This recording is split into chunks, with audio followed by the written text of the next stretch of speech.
കരയിൽ ലോറിയില്ലെന്ന കർണാടക റവന്യൂ മന്ത്രിയുടെ പ്രസ്താവന തള്ളുകയാണ് അർജുന്റെ കുടുംബം. ലോറി കരയിൽ തന്നെ ഉണ്ടാകാനാണ് സാധ്യതയെന്ന് അർജുന്റെ ബന്ധു ജിതിൻ ന്യൂസ് 18നോട് പറഞ്ഞു. കരയിലും പുഴയിലും ഒരേ സമയത്ത് തെരച്ചിൽ നടത്തണമെന്നാണ് കുടുംബം ആവശ്യപ്പെടുന്നത്.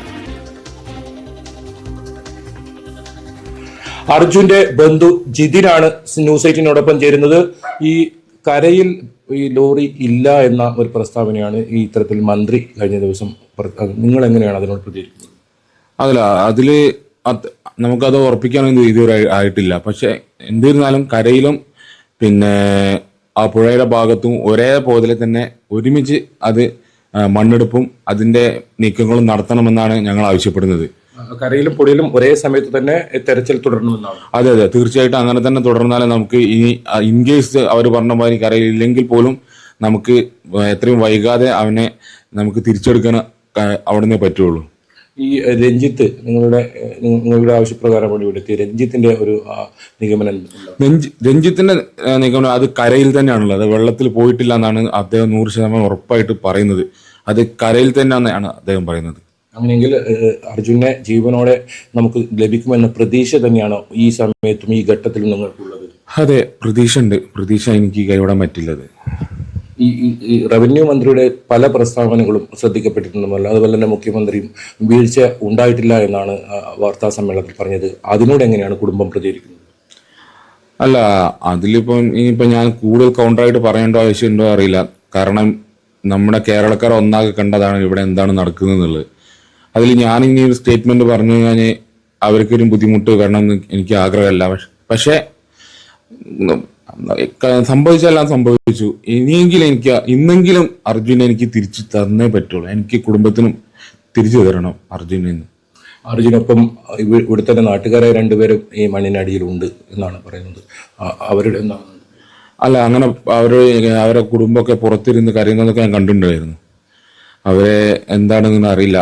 കുടുംബത്തിന്റെ നിസ്സഹായത അത് എത്രത്തോളം വലുതാണെന്ന് ഞാൻ കണ്ടു അവരെ.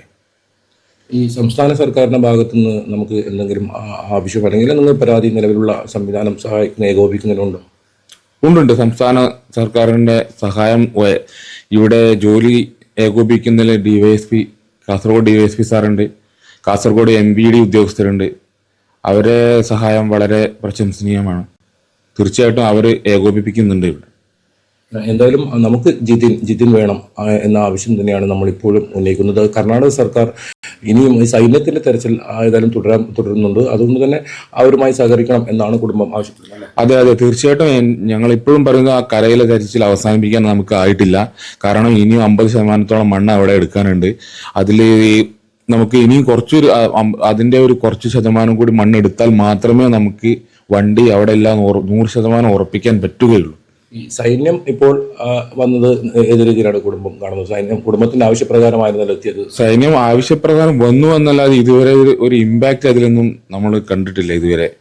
കാരണം അവർക്ക് അങ്ങനത്തെ ഒരു എക്യുപ്മെന്റ്സോ അല്ല അങ്ങനത്തെ ഒരു സംവിധാനമോ ഒന്നും കൊണ്ടല്ല അവർ വന്നിരിക്കുന്നത്. അവർ ജസ്റ്റ് വന്നതും അങ്ങനെയുള്ളൂ. അതാണ് ഞാനിപ്പം മനസ്സിലാക്കിയത്. ഏതായാലും കരയിലും അതുപോലെ തന്നെ പുഴയിലും ഒരുപോലെയുള്ള തിരച്ചിലാണ് ഇനി നടത്തേണ്ടത്. അത് തന്നെയാണ് കുടുംബവും ആവശ്യപ്പെടുന്നത്.